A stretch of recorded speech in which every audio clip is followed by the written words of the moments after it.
L'école Jeanne Mance est extrêmement fière d'offrir le programme d'éducation intermédiaire. Nous avons des élèves impliqués, créatifs, curieux, qui redonnent beaucoup à la communauté. En effet, chaque année, nos cohortes cumulent plus de 6 000 heures en service-action dans la communauté. C'est une grande fierté de former des citoyens engagés, des citoyens du monde.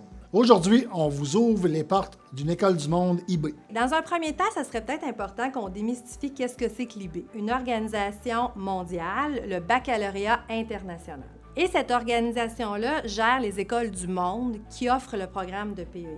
Ici au Québec, on a aussi une autre organisation qui nous supervise, qu'on appelle la CEBIC. La CEBIC est un intermédiaire avec l'IB et les écoles de la francophonie.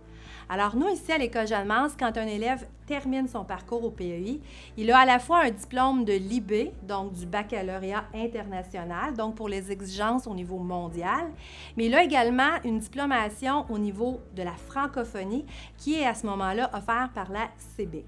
C'est pour ça qu'on parle d'une double diplomation ici à la fin du secondaire 5 au PEI. Si j'avais à résumer ce qu'est ce programme-là, qui est un programme très humaniste, un programme qui est très riche à plein de niveaux. Je résumerais ça en 3 grands axes, c'est-à-dire les savoir-être et les savoir-faire.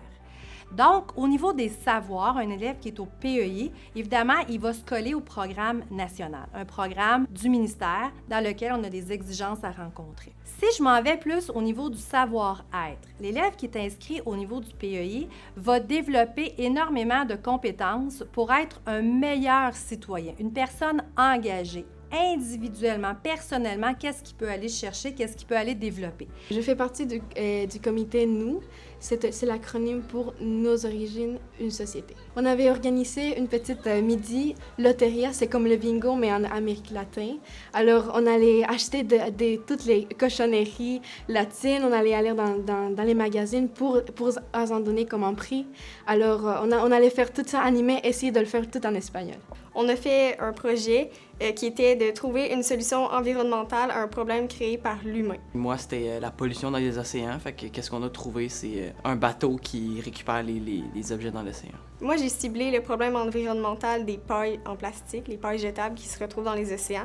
Donc, j'ai trouvé la solution des pailles réutilisables en bambou, en métaux. On a fait une présentation PowerPoint qu'on a filmée en vidéo. On a dit nos informations, puis on a envoyé ça à des classes du primaire pour les sensibiliser. Nous, on a aimé ça. On a surtout aimé de voir que les jeunes ont apprécié d'apprendre des nouvelles solutions environnementales, puis ça les a sensibilisés. C'est sûr, c'est super le fun. Tu fais un projet, tu passes plusieurs heures à faire dessus, puis quand tu reçois des retours, c'est tout positif, là, ça te donne envie d'en faire d'autres.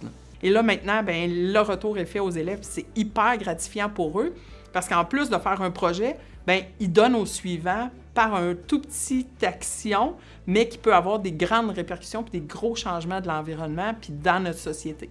Donc, ça reflète vraiment la vision que moi, j'ai du PEI, que j'apprends, mais aussi, je projette mon savoir puis j'aide ma communauté autour de moi. C'est sûr qu'avec la COVID, c'est un petit peu plus difficile, mais on a quand même réussi à créer un comité puis faire des belles choses. C'est vraiment l'engagement communautaire. Moi, ça me tentait de m'engager dans l'école parce que j'aime vraiment ça. Je me suis engagée dans un comité qui s'appelle le comité Café Namasté. Dans le fond, c'est des étudiants qui vont venir servir des cafés aux professeurs, aux justement étudiants. On vend des produits qu'on est sûr que les personnes qui l'ont fabriqué ont été bien payées. J'ai toujours été amenée à aider les autres, puis ça va toujours procurer du bien. Puis avec le PEI, on a plus de chances de le faire, puis c'est vraiment le fun. Et le 3e axe dont je vous parlais, qui est le savoir-faire, bien évidemment, il y a une pédagogie qui est derrière ce programme-là, une pédagogie dans laquelle on va demander aux jeunes de développer des compétences. Des compétences, nos élèves vous en auront parlé. Ils vous auront parlé des projets design, des projets critériés, du projet personnel, de différents projets qui sont vécus pour aller développer donc des compétences de recherche, de communication, des compétences de réflexion, des compétences d'autogestion, des compétences d'organisation. À travers les multiples projets que nos élèves vont vivre dans leur classe, c'est ce type de compétences ou de savoir-faire qu'on va aller chercher à développer. Par exemple, en anglais, cette année, on a trouvé une problématique dans une école primaire, ils n'avaient pas de livre en anglais. C'était l'enfant de l'enseignante. Puis là, elle a trouvé la problématique, elle nous en a parlé, puis là, on a trouvé une solution qui était de créer des livres en anglais. Il y avait plusieurs étapes de recherche, justement, pour trouver des images, puis des thèmes aussi, puis il fallait trouver de l'information, la consigner dans différentes méthodes de travail qu'on apprend, justement, durant notre parcours au pays. Mais c'est sûr que, puisque le public, c'était des enfants, On avait une différente façon de procéder, puis l'histoire, c'était pas la même que si ça se serait adressé à des personnes plus âgées. Bien, les livres ont été faits par Internet, puisqu'on ne pouvait pas aller les présenter directement. Puis c'est ça, ils ont été envoyés aux professeurs qui vont pouvoir leur lire. J'ai eu comme projet personnel de faire une revue sur l'histoire de la musique au Canada. Et moi, j'ai fait un projet personnel sur le conflit géopolitique à Hong Kong. Ça a été un projet vraiment enrichissant au niveau de mon ouverture sur le monde. L'expérience que ça m'a apporté, c'est surtout tout ce qui est l'organisation de mon travail, là. Mon horaire, tâches, tout organisé, séparé pour que je puisse parvenir à un résultat, là. D'avoir un autre angle sur le monde qui est différent de celui qu'on a au Canada puis au Québec. C'est sûr que c'est vraiment différent quand que tu t'intéresses aux particularités des différents systèmes, là. Je me suis basé un échéancier là, pour organiser mon temps là, en temps et lieu avec les 3 mois qu'on m'a donné, là. Donc mes tâches ont toutes été séparées pour parvenir à un gros résultat, là. Puis dans mon projet, il a vraiment fallu que je consulte beaucoup de sources. Pour justement pas prendre n'importe quelle information, prendre quelque chose de véridique. Puis des informations qui étaient pertinentes, que je pouvais offrir à un public en vulgarisant puis en ayant vraiment une bonne idée de ce que je dis, parce qu'on s'entend que c'est un sujet assez complexe, puis le fait de vulgariser un public cible, ça a été une grosse tâche dans mon projet. J'ai fait une conférence pour les élèves de secondaire 3 en PEI. La satisfaction d'avoir réussi à parler devant un public, parce que d'habitude, je suis quand même